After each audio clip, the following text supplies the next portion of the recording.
Continuing with more few episodes. So I've already got a couple of people before from the gym industry. Today I've got someone from the other side of the industry, a yogi.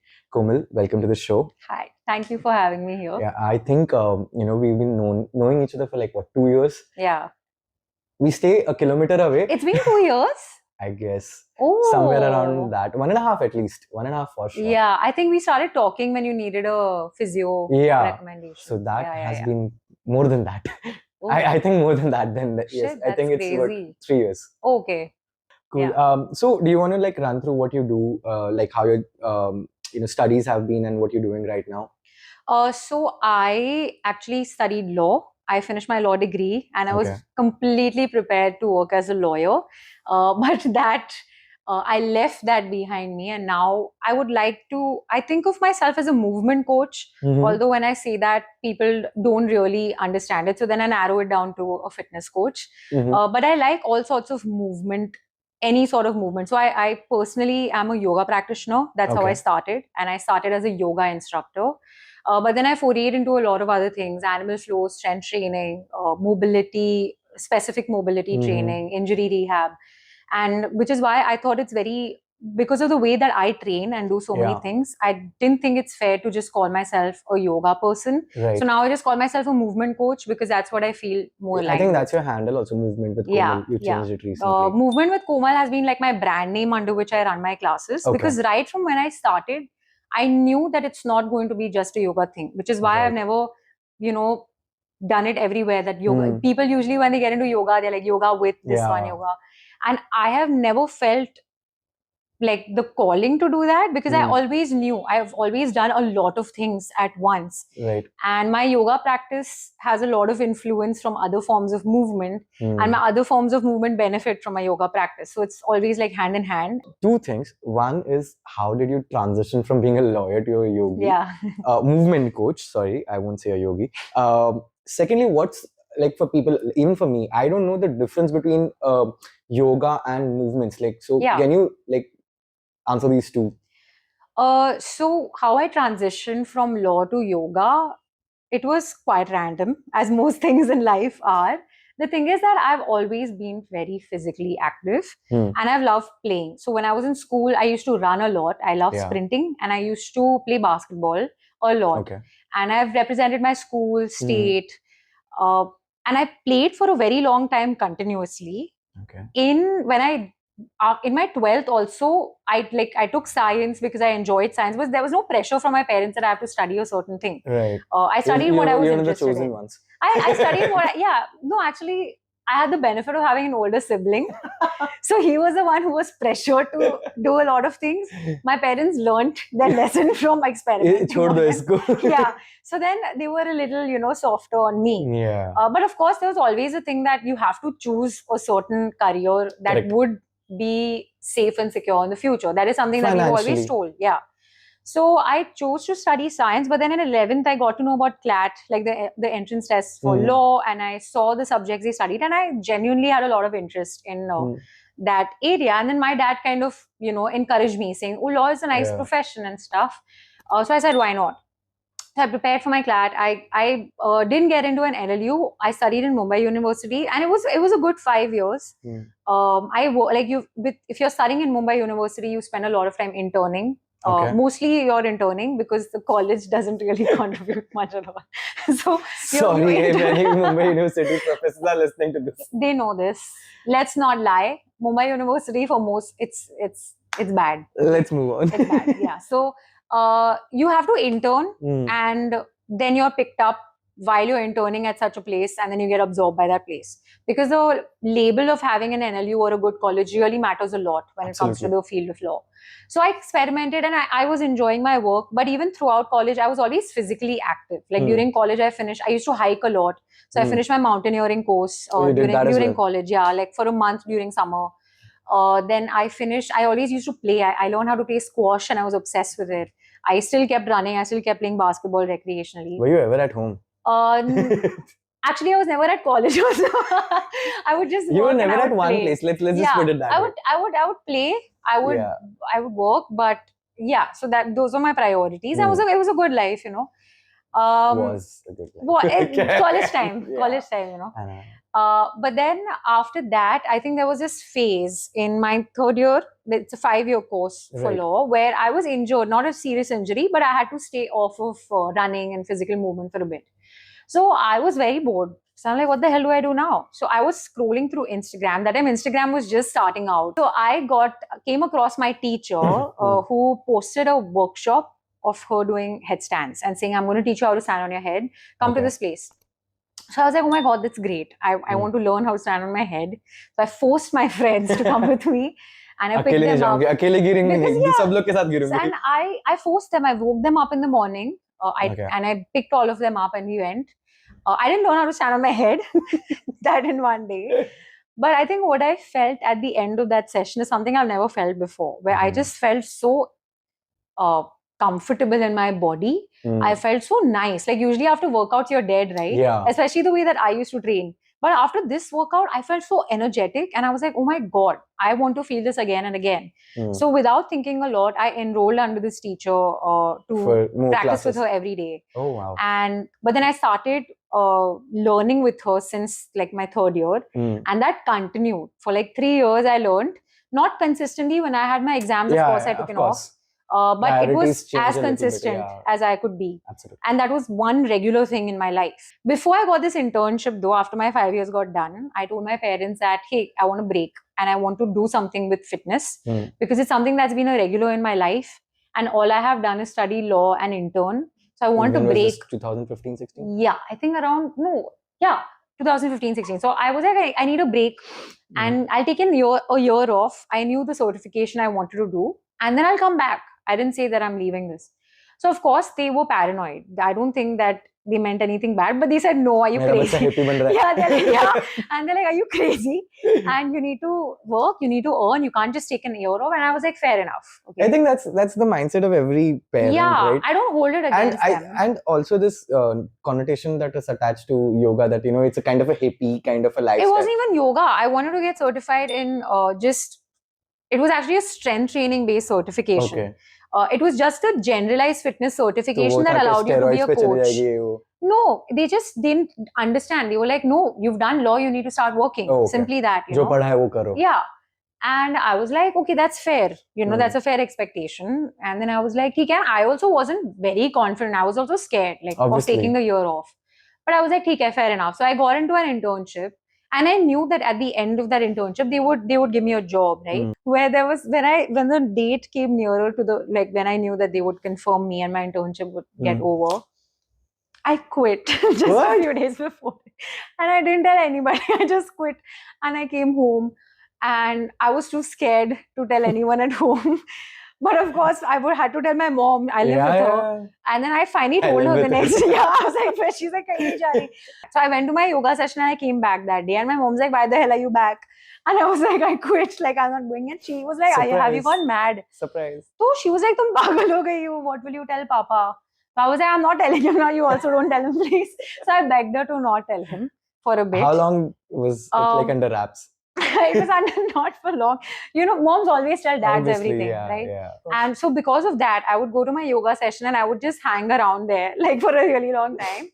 And that time she used to make videos for YouTube and Instagram. Her name is Natasha Noel. Okay, she's one of the best people I've known in my life. And I would help her. Like, I would just hang around after the session. So she's like, are you jobless? So I'm like, you know what? Yeah. So she's like, what are you doing? So I just told her, I don't know. Like, I'm feeling restless. I don't know what I want to do. And I know that I just wasn't happy in what I was doing. I just wanted a break. And the thing is, like, I have the privilege of staying with my mom. So I wasn't paying rent. And I had even the little bit of money that I was saving was enough, you know. So she encouraged me and she said, why don't you go to Mysore and you study yoga? So I had a lot of self-doubt, where mainly because I just thought there are so many other things to learn. What will I do going there? She's like, just go and spend time there since you're not doing anything anyway. So I was like, fair enough. So I went to Mysore and I told my parents and they were like, you know what, fine. Maybe they said, maybe you'll do this and come back and it'll be fine. And I said, we'll see. So before going to Mysore, I started applying for masters. I thought that would be a good way to have security of, you know, having a direction in my life while I'm going through this crazy period. And I went after applying, and I did a month, and I enjoyed it. I think it was the best months I've ever spent anywhere.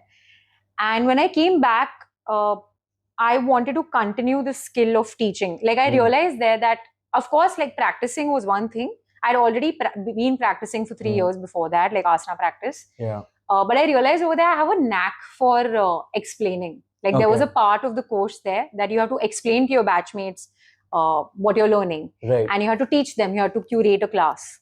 And I realized I enjoy that a lot, and I wasn't nervous, and I was told that I'm confident, and people enjoyed what I was doing, and I was like, I want to keep this up. I don't want to lose confidence. Right. So when I came back, I told my parents I'd go for my master's, but in the meanwhile, I don't want to do law. Why not give me this chance to continue honing my teaching? Right. And then maybe if I do get into master's, I can also do yoga as a side thing wherever I go to study. And they were like, that's fair. That's a fair bargain. So you kept them happy as well, and you tried to push your dream also. Exactly. So I actually thought of it as a side hustle for a long time. When did you think like, okay, yeah, this is it, this is? Yeah. So while I kept teaching, I assisted a teacher. When you start, nobody really knows you. Right. So I did a lot of free sessions. I assisted a teacher for free. So in assisting, you don't really get anything, but you open the studio, you observe them conducting the class, you learn how to spot people when they're doing asanas. So I got to do that. So I would take the train, go in the morning, do that, and receive nothing. And it was also a weird phase, of course, because you always compare. That time, my peers were getting jobs in law firms. They were earning well.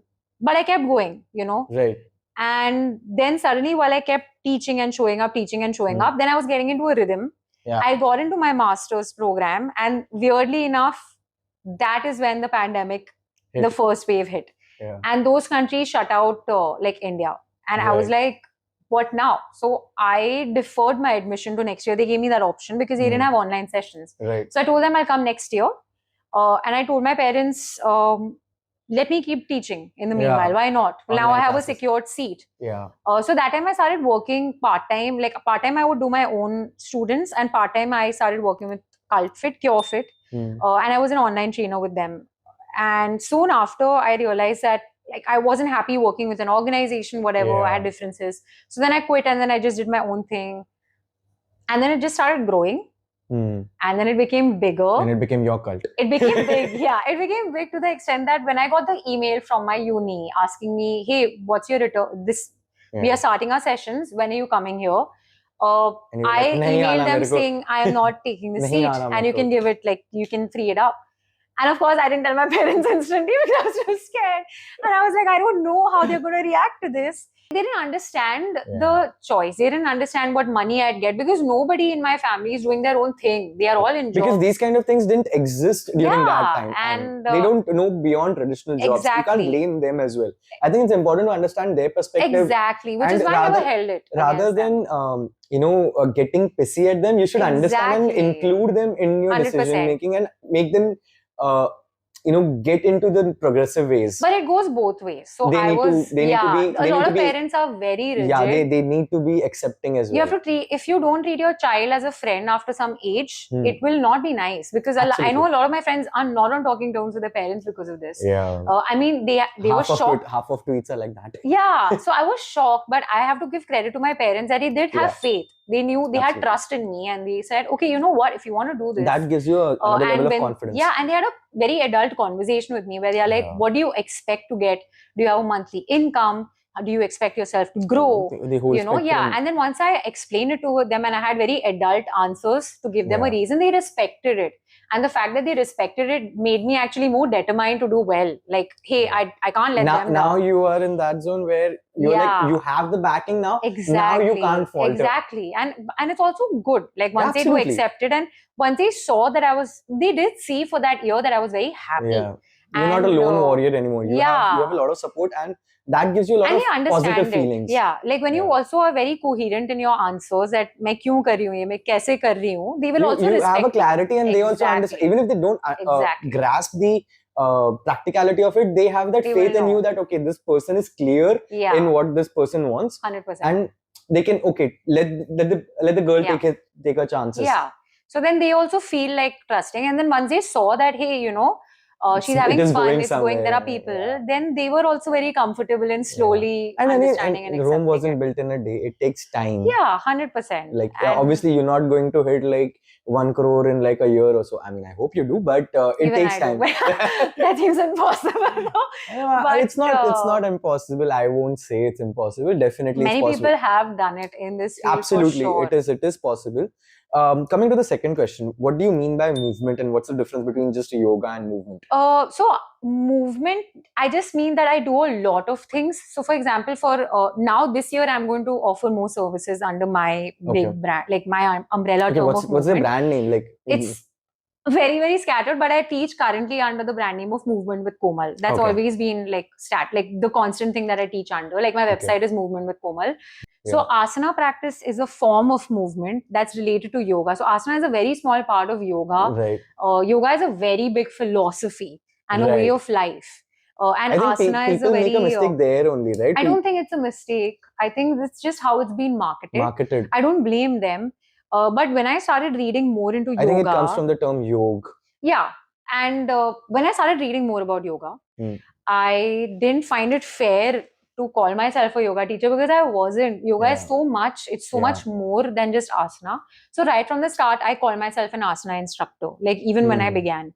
But of course, popularly, like you're just called your yoga teacher, and I'm okay जिसको with जो that. समझता है वो बोलना चाहिए. Exactly. So I'm okay with that. It's very interchangeable. Unless you're already in the field, you wouldn't know the difference. And I think you become a Trojan horse. You start off there, you get people in, and then you make them understand the difference between. Exactly, and you don't need to have them know the difference. People know what they mean when they say yoga. You know? And they will understand when they work with you. They'll understand. Okay, yeah, this is the difference. Yeah, like slowly and gradually. You don't just drop the fish in the sea. You just slowly dip it in, and then 100%. You let it go. So I think that's how it works in your industry. Yeah, slow education, and I think that sticks. Yeah, exactly. And you don't need everyone to know everything, right? They don't need to know all the subtleties of all fields.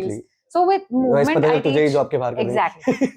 फिर मेरा क्या काम मेरे को इसलिए पैसे देते हो so I like asana practice as a movement modality. That's one of the things I do. I love strength training. I like lifting weights. They both balance each other very well. Apart from that, I like animal flow. Animal flow is like a very nice movement form where you combine a lot of different elements. You combine a little bit from dance, you combine a little bit from yoga, a lot of mobility training, and you make flows which are very dynamic. So I like that. I like a lot of, now it's called like primal movement in general. It's a lot of floor based. It's a lot of floor based flow movement. Okay, this is the first time I've heard of it. Yeah, but it's fun. You should look into it. Then there's also calisthenics. Calisthenics I don't teach, but I like I like learning a lot of calisthenics because it's fun.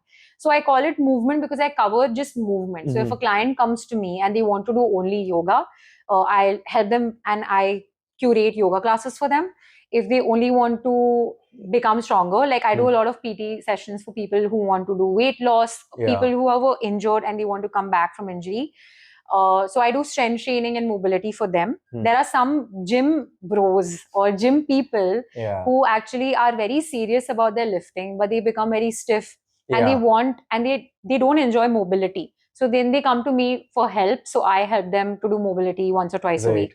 So I serve all of these needs, which is why I don't just call myself yoga. But of course, I don't mix it all up in one session. Right. It's different offerings. It's basically, I do whatever you want. I can curate it. Yeah, 100%. So I feel rather than a buffet, it's an a la carte. Yes. 100%. Like you tell me what you want, and I'll try and see if I can serve you. If I can, I'll do it for you. If I can't, I'll probably guide you to someone else who can do it. Yes, that is very important because I don't know everything. So there are many times that people come to me, and if I'm not the person to go, I always tell them. I think that's where we were discussing earlier about customer retention. Yes. Right. You just don't want the person one time. Like you want to retain the person. I think the value is when the person comes back to you rather 100%. Than just like one time and goes away. Yeah. So this is how one way you ensure that the people trust you. What are the other ways in which you probably retain the customer? Why do people keep coming back to you? I'll rephrase it. Why do you think that people come back to you? That's a very good question and something I've asked even them. Like, क्यों आते हो मेरे पास? Because sometimes I'm like, sometimes when I'm teaching class, there is some very nonsensical joke I'll crack or something very stupid I'll say, and I'm like, man, why do you learn from me? A lot of times, like when it's a public holiday And they still, you know, show up for class. I always like, "Tum kyun aa rahe ho?" And I was like, "You also don't have a life. I also don't have a life." You know, I was like, "Why?" So I've asked them this. I've tried to figure it out. I've also gone through this phase, and I'm like, "Man, I'm nobody. I'm an imposter." I think all of the people go through Imposter that, syndrome, right? yeah. Then when I truly sat down to answer this question, I think I would like to believe it's also the fact that I'm very straightforward and honest. What I am and what I say is what you get. And if I don't know something and if I can't offer that service, I will never offer that. Like if someone comes to me with a goal that I know that I can't serve well, I will tell them. And I have people I know who do it better than me. I will always direct them to that. And when it comes to me, I'm also very not pushy. Like I know that if I'm a student or a client of someone else, I never liked that approach that people had where आ जाओ आ जाओ आ जाओ आ जाओ constant emails, constant WhatsApp. मुझे बहुत गंदा लगता है वो, and I get put off. So one reason they come to me is because I'm honest about what I am and I offer exactly that. Correct. And second is because I'm not pushy. I like to think like I never, if someone even takes a trial session with me, I'm not going to say, "Hey, so what did you think? Hey, so what did you think?" Fill out this Google survey. Absolutely no, because I hated doing that. So I'm very casual that way. I tell them because my funda is clear. I always think, how did I ever choose trainers? Absolutely. Right? Perfect. You need to be the customer so that the customer comes to you. And you don't serve. I've accepted the fact that not everybody will like me. Yeah. So that acceptance has been a very liberating, which causes me to be less pushy. So I'm like, you might like me, you may not like me. So you decide. This is what, marketers, a lot of them struggle with the balance between push and pull marketing. Yeah. Right? It has to be very subtle if, And if you keep pushing to get new customers, and if you don't have a good pull, you will constantly be spending a lot more energy into getting new people. Yes. And rather than, I think you should have a lot more energy towards your pull marketing, because as you rightly said, कि अगर मुझे अच्छा लगा मैं 10 लोग को और बोलूंगा. Exactly. And plus the people, once you get that client in, it's also about how you take care of them. Yeah. Or at the start, like you do have to have and know a certain amount. You must have a personal relationship. Absolutely. Right? And I'm not saying कि सबकी family history जानो, सबको जानो. In fact, that is something that a lot of fitness coaches struggle with. I did too, putting boundaries. Because a lot of people are so vulnerable when they come to you. They actually kind of use you as a therapist. So it's a very weird dynamic to navigate. But I have learned it after a lot of, instances of this. So I do have I'd like to think that I'm very approachable. So I make myself accessible to everyone who works with me. And I don't, and there's a fine line between being strict and being accessible, Yeah. So that's something that I've learned over time. And I realize that once people get used to you, they will continue to come with you. And also, I'm not someone who prevents my clients or students to explore other things, which I've got from my own teachers. For example, if I see one of my She sent students, you to Mysore. And if one of my students, which have been a lot of times, they want to train with other teachers, or I see them posting on their story that they're training with someone else, in fact, a lot of times I have given a list to my students. These are people I trust, explore, because I did that. And I was like, if I did that, I can't trap them. So I think that is also something that encourages people to be back. I get a lot of messages, I need to have a weight loss, I need to do this, that. I said, listen, I'm not a coach. Yeah. I do it because this has worked for me. Over the period of years, I have understood what works for me. You need to understand, you need to go to a professional. I haven't learned things. I've trial and error, a lot of injuries, a lot of breakdowns, a lot of success. But I think you should go to a professional, and that's where I suggest few names. Your name I've suggested to a couple of people. In fact, to one of my sister also, I suggested your name. Few fitness instructors that I know. So it's always important that's where the genuinity, the trust factor comes to the picture, that this person is not selfish. He's actually for my benefit. Want to help you. It's giving me options, like 4-5 trusted options. So people trust me, and I guess my trust is being carried forward into the people that I endorse. Yes, exactly. Right? Exactly. So that's why I think it's also important to shortlist the people that you endorse. Exactly. Because it's your name that is going to be attached to it. So true. And you have to be very choosy about who you're referring, and you really need to trust their work, which is why you're referring them. 100%. And I've stopped that. I don't endorse a lot of people anymore. Yeah. And people who are with me now, they know that if I'm telling them one person, they know that after so many people, he's suggesting only one person. So okay, must is be that good. yeah. Then it becomes valuable. Yeah, it's also, I think the word vibe is, it's Yeah. not something that I can explain, but sometimes you vibe or you don't vibe with someone, you Yeah. know. Like there are so many people doing the same thing as I'm doing. Why are they Yeah. learning with me? It's just vibe. Which is why you can't take it personally in this field. If someone does not like your sessions, it's Yeah. not that that's something that it's very difficult to learn as a Yeah. coach. When you start out, you take it very personally. Each class where someone doesn't show up, each group class that goes empty, you take it as a whole thing of I am a shit coach, or you know, I'm bad at my work. But to have a boundary between you as a person and your work, and also respecting the fact that they are also people with their own thoughts, and them not showing up or them not choosing you as a coach does not mean that you're shit. It just means that you're not for them. Yeah. So that takes a while to learn, but once you make peace with that, you are less insecure, you're less desperate to have people around you. That's a good way to put it. Like it is slow. I think nothing good comes easy. Yeah, right. It takes it's time. slow. It does take time. It takes time. Take time. So you know, if I talk about like how has it been incremental growth for you, like what is a pattern that you've seen, like initially, like you know, say 0 to 1 took like say first year was this much growth, second year how did it grow, like what did you see a pattern, like did you see a good percentage of growth, a speed into it? I'll be very honest. I wish I could be more professional about this and I'm answering it right. But you know, when I started and I realized that this is it, this is what I'm going to do. यार मैंने कभी बैठकर ये ही नहीं सोचा कि कितना number बढ़ रहा है, कंसिस्टेंसी। पता है मैं क्या करती थी? Say yes to everything. I was so desperate to make the same amount of money that my peers were making, or just so desperate to prove that my choice of doing something else apart from law was right, that when I think of that initial phase, it seems like such a blur. But I'm also so thankful to it because I didn't take any days off. I worked from Monday to Sunday. I didn't say no to anyone. I did free classes, paid classes, cheap classes, expensive, whatever the hell you gave me. You just wanted that exposure. I was just out there. Yeah, absolutely. So it was also like each student I teach is what I'm learning. Each class I take, I'm learning. Absolutely. Each class which is empty, I'm learning. So it's also when there was no option left, when this was not a side hustle anymore. A lot of times a new coaches ask me, oh, you know, I started but my batch went empty. Bro, मेरे कितने batch empty गए, मुझे loser जैसा feel हुआ उस दिन. But I get up and guess what, I have to show up again because there's nothing else now, you know. So that it goes away, that thing that you can back up on, this is everything. So that helped, and honestly that time I didn't sit. All I did was show up, do something every day. So did you try something different when your batches were not going? So in this, no, actually I didn't have a single thing where I was completely free, because when I started working on my own, but then I got the opportunity where I was working with Cult. So I did that for a bit. So I always had things to do. Right.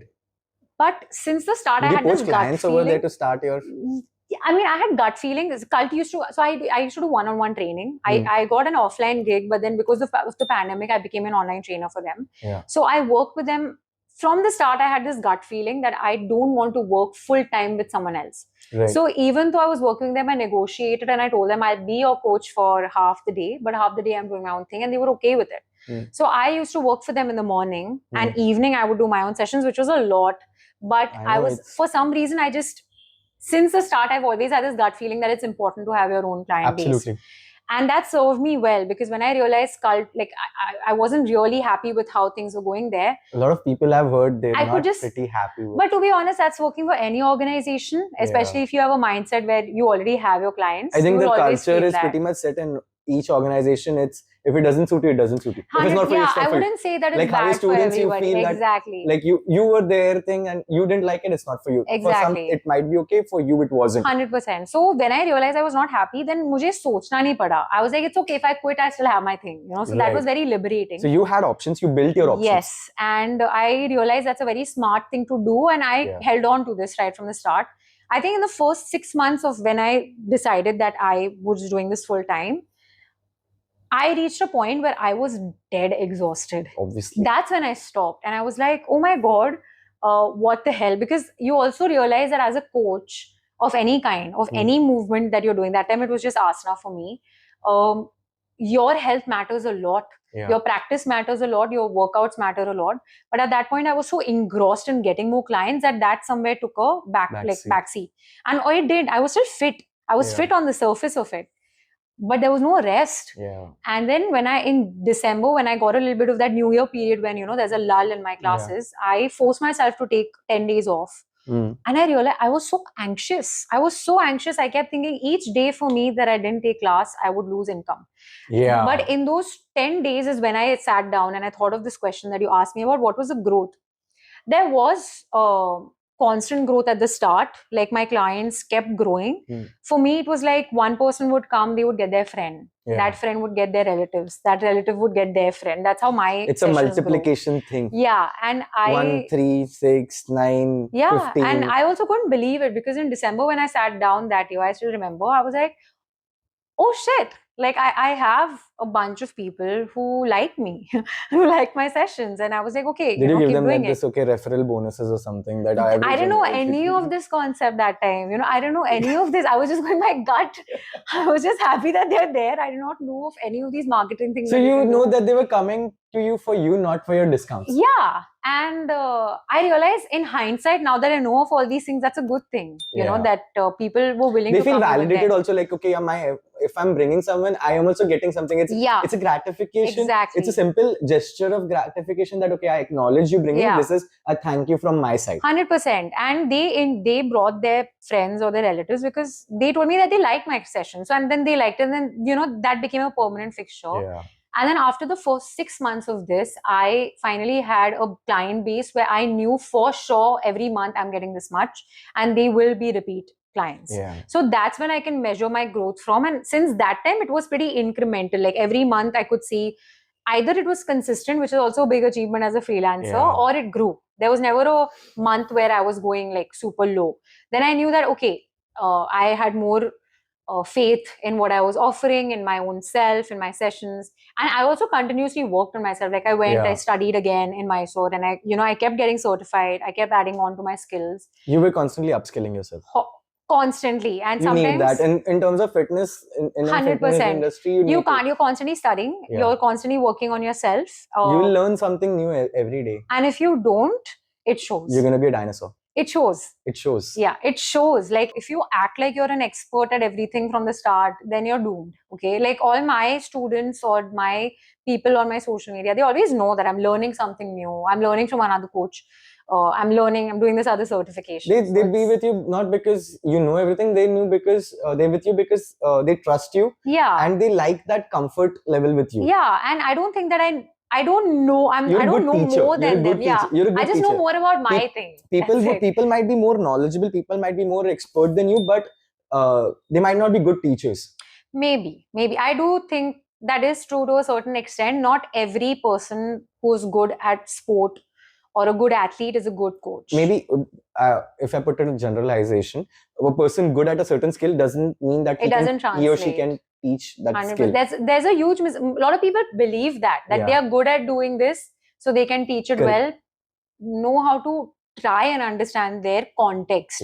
Because I realize, I am the sort of person, I've always been the sort of person who wakes up in the morning, and I've been very militant about my schedule. You can't expect that from everyone. Correct. But if a lot of people actually who operate like that in their lives, especially athletes, they just assume that this is what they have to do. Hard hai to hard kar. Nahi hota hai sabse. And I think that ability to understand where another person is coming from is completely different. So you can't project your standards on the other person. So once you know how to do that, I'm not saying that they can never be good coaches, but it's definitely not a skill that's easy. Like it's not transferable. Teaching is a different skill set altogether. 100%. And you can work on it. You can work on it. You can build it up. But if you can only build it up if you know it's a different skill. Like it's not automatic. 100%. Cool. So what are your thoughts on like social media usage by these fitness coaches? Like off late, everyone has this fit with this, fit with that, yoga with this. And so I do know that many of them are bullshitting. Right? They just like reading some random book or just watching some Sebum ka videos. and they're just posting crap like कि हाँ मतलब steroid खा लिया थोड़ा सा body बन गया तो मैं coach बन गया, right? But I think it goes back to what you're saying. Not everyone can be a teacher. You can have a good skill set, you can be a good you can have a good physique, but you can't always be a good teacher, right? So why why is social media important? B, how have you used it to leverage your business? Social media is very important in the sense that if you're a coach, at least I'll talk about my field. I don't know about others, but as a fit person in the so-called fitness industry, as a coach, people do go through your social media to see what work you do, testimonials, and just content you put up. And if you have a higher number of followers, that adds to it. So for example, if I apply to a studio or a gym, they do ask for my Instagram handle, right? Like straight away, they don't. In fact, a lot of them don't even ask for a traditional CV. They just ask me, give me your socials. So they'll go through it, and it matters. They do judge the number of followers. Is your CV. Yeah. So it does become like that, number one, which is why it's important how it looks. You also get some people as clients from there. So if they like the things that you're putting up and they align with what you're saying, they want to work with you. So that's why it's important in business expansion and also just having a presence online that hey, this is who I am, which is why it's important right now. Right.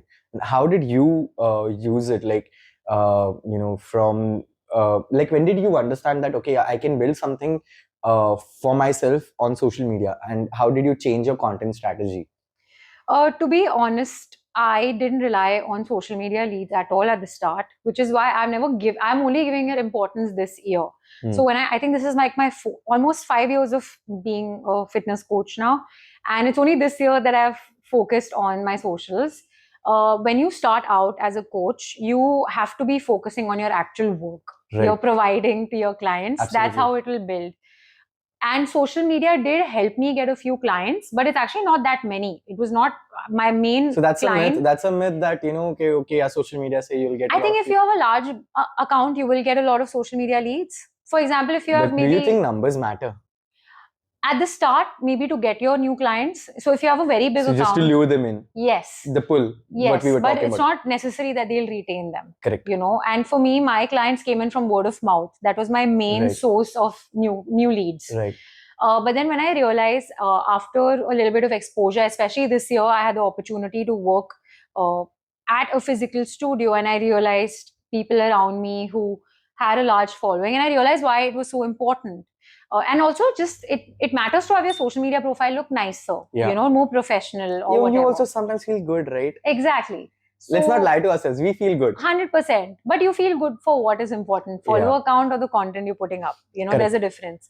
So I realized that, hey, and I can't just sit back and think it'll grow on its own. It's something that you have to work on. You have to push it a little to get the pull. Yeah. So the strategy actually only started happening this year. In fact, just past from, you can say, late end of October-ish, November, when I started thinking about, hey, I should also think of this as another place where I am getting leads from instead of just keeping it on the back burner, because I would just have fun on it till now. I know that. Yeah. And whatever content I've made is because I wanted to. It was from the heart. I felt like it. It was never consistent and it was fine. I was okay with it.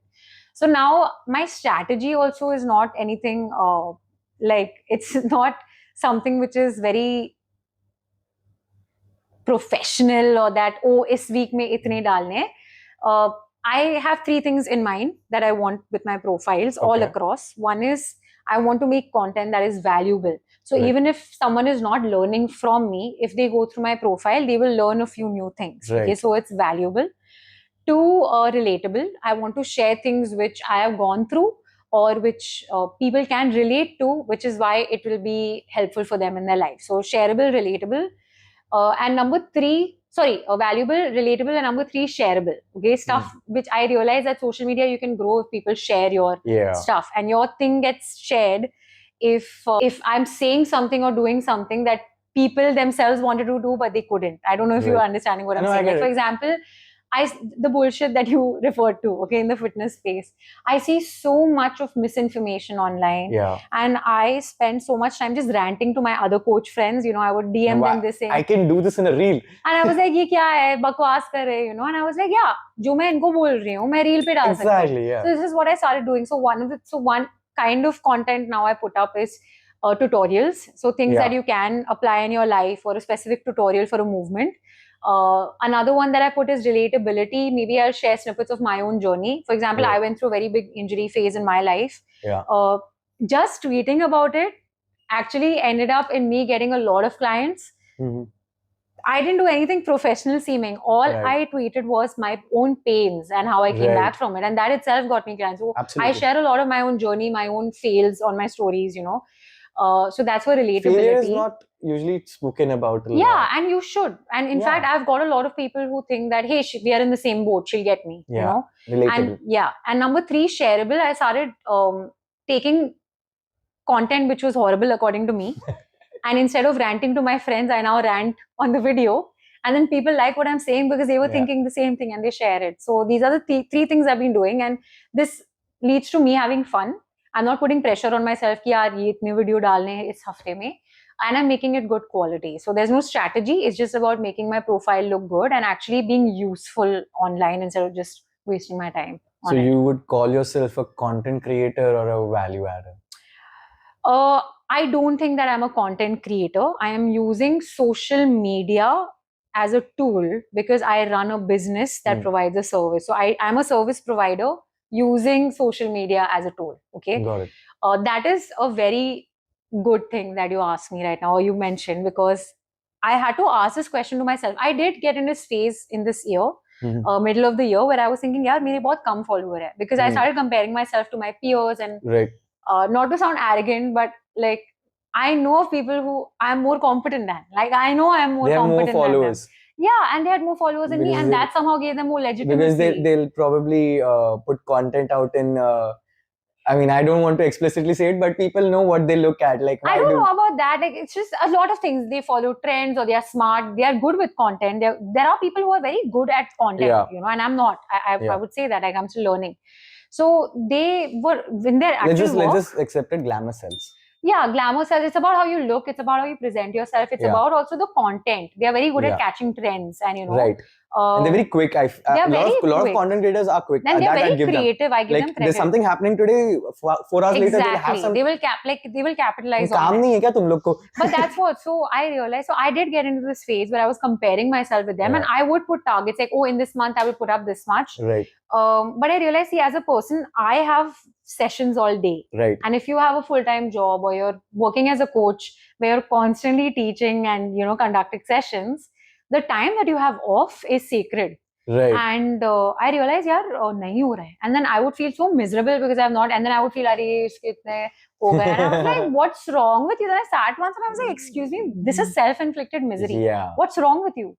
And then I sat and I had a very honest conversation with myself where I realized that there's a distinction between being a content creator. Like I am on social media because I want a bigger profile and that will lead me to brands. That is one way of earning money. Right. And it's good. I respect that. That is it takes hard work. Yeah. And you can do that. But that's clarity. Am I a content creator? Am I creating content just for the sake of it? No. I am creating content for what? So I answered these questions for myself. I'm creating content to establish my presence, to establish my credentials that I have expertise in these areas, and trust that builds trust. And what will that lead to? To clients maybe working with me and paying me to train them. Correct. Right? So I'm using it for that end. Correct. So it's your highlight reel. Yes. And once I realized that this is what I am here for and where I'm here to make helpful content or things that, my heart says, or like myth busting, that's fun for me. Then my pressure went off. Now I'm having fun. I'm focusing on good quality of content. You're not looking at itna likes, itna comments, itna shares. And that makes me actually, ironically, as soon as I did this exercise, that actually made me want to post more. Same here. Actually, the same thing has happened with me. Yeah. I post almost one content piece every 2 days. Yeah. With my work, with my workouts, with my travel and everything. Because you want to do it. Exactly. I love doing it. Yeah. I love creating content. It's fun. And I'm not going to lie, I actually have a lot of respect for people. In fact, when I started taking social media seriously, that's when I actually started respecting those with bigger accounts and which who put consistent content, because I only realized how much effort it takes. It does take. And some of them are really funny, and that means that they are that creative. Absolutely. They're that original, you know. Absolutely. And I was like, shit, like that. And that takes a lot. I think even that's the step. Third or fourth step, I feel. First step is putting yourself out there. That takes guts. Yeah, it does. Right? In any sense, you know, roaming around with your tripod and everywhere, like putting that mic out in front of people. Having no shame, you know, what other people are. There's always people around you, and you know, you're doing whatever in front of them. I mean, India is crowded. Like in between that, you're finding your space to shoot content, to record something, and there's like 10 people looking at you. Dude, I experienced, like, I only realized this when I had to do that.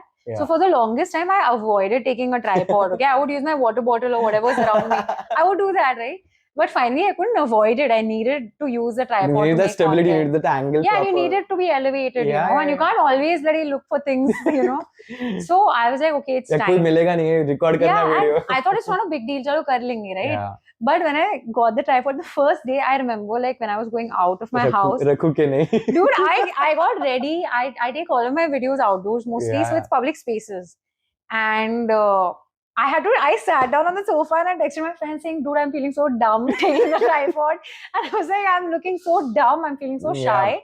Because when someone's watching you make, you know, it looks very dumb. It does. It's like a lot of people, like, you're talking to the camera or you're doing, for me, like, I'm doing handstands or whatever it is in front of the camera. And they're like, what the hell is she doing? And people, like, they're not looking like, it's not creepy. They're curious. They're like, kya kar rahi hai? Anyone would look, no? So I was like, Abhi, why should I go? And I was very strategic. I went on an off time, afternoon tha, but to bhi mujhe sharam aa rahi thi. And that's when I realized, यार ये लोग जो ऐसा भीड़ वाली जगह में कर लेते हैं. Guts है यार. Respect चाहिए. I don't think I'd ever be able to do that. अलग level confidence है वो. Yeah, dude, like even now, it took me some time. मैं ऐसा afternoon time में जाते हुए 2-3 जो watchman, now they're used to seeing me. वो watchman uncle थे, वो भी I was getting shy, you know. Yeah, even in my gym, whenever I take a tripod, so A is also like you should not hinder the public. 100%. That I feel very irritated when people like, you're not entitled. Yeah, you're not entitled. Yeah. Like even in my gym, I see a lot of videos and there's a lot of debate going on that, you know, whether or not tripods should be allowed in the gym or not. Public space to different baat hai. Udhar to bhai public chalti rahegi, right? So it is obviously debatable. As long as I feel that you're not harming anyone or you're not coming in between in the way of someone else. Acting entitled. Yeah, if you're not acting entitled, like you can easily apologize. Okay, yeah, sorry for disturbing. I'll just keep it away. Like if you want to shoot it in like some off time where there's not much crowd, when there's not much, like, you know. And also, like, you can always, honestly, most people are very understanding. Yeah, most people are. It's very rare that they'll make an issue. Yeah, unless they're in a bad mood or something. Yeah, exactly. And even in those cases, I think I would still listen to them because it's fair. Yeah, it's absolutely. I would walk away, or I would not argue. I would not argue. I would find some other times to shoot. Because it's a public space at the end of it. You know? I think it's just familiarity. Yeah, but it's fun. If you want to start out something new, it'll be uncomfortable at the start. And also, like, when you're doing something, like when I started making content and I started, you know, being deliberate about this, what also helped was having a very strong why. Like, why am I doing it? So because then you keep doing it again and again because till it hits. Exactly. Yeah. So if you don't have a why, then it becomes very tough to push through the discomfort. Correct. Absolutely. You wouldn't. You'll just give up. Absolutely. So yeah, social media is important. Give it importance, but not too much importance. Don't lose yourself in it. And that is a big mistake I see a lot of new coaches especially doing, where I feel that they put so much emphasis on having a bigger account. Followers. You know, there's also that trap that they want to look good. Yeah. They want to look good. They'll work very hard on their body. They'll put it up. They'll have a huge account. They'll have like 10K, 15K, 20K, 50K followers. And that's good. I'm happy for them. But is that bringing you actual money? If it's not, what is the end game? What is the end game? Yeah. Like, is that all that matters? And if that's all that matters, then give it your all. Yeah. But if you're doing it because you want to be a better coach, amount of followers is not going to equal to more client or more income. Like, I know for a fact, like, not an abstraction, that I know people with way more followers than me, and I know that I earn more than them. And I know of coaches who are not even on social media, or they have like 500 followers. They earn more than you. Yeah, they earn more than me. Because Yeah. what matters is building your community. If you're Right. able to do that online and leverage it to being your client just use base, social media as a that's tool good. Yeah, to build your community. exactly. The community is the end goal. Community matters a lot. If Right. you have 20K followers, but usme se not People are any of following those you for your hotness. They're not following you for your hotness trends, Yeah. then and if you're not really converting to paying, then तुम रो नहीं सकते कि यार ओ कोई नहीं आ रहा. तुमने target ही गलत किया है. Exactly. Then you can't. And if but there are people who are good at both. Yeah. So they have amazing big accounts and they also have a good amount of client base. Now they are amazing. Yeah. Okay. Now they've cracked the code. If you're able to do that, that's ideal. But in general, don't compare yourself with people with bigger accounts. Don't only run after numbers. Put out content from the heart, especially if you're a coach. And then also that will reach people who you actually want to work with and they want to work with you, the right kind of people. I notice a lot of coaches doing a really bad, they don't care about their clients. They don't care about consistency in training them. They're not good coaches. Right. But content बहुत अच्छा डालते हैं. So I'm like, and then you know it. वही clients तुम्हारे पास आते हैं and वो बोलते हैं, you know that person from social media. ध्यान ही नहीं दे रहा है मेरे पे, social media पे लगा रहता है. And they tell you, you may not know this, but your clients talk about you and they're like, oh, I used to work with this person. They injured me, or they did this, or they didn't, they took my money. They didn't, weren't consistent.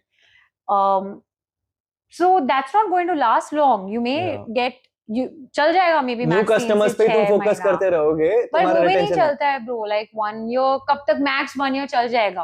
तुम्हारे लिए भी exhausting होता है. You feel horrible about yourself. Exactly. वो कब तक करोगे? So that's a trap that new coaches need to strike a balance. तुम्हें कोई coach ये नहीं बोलेगा.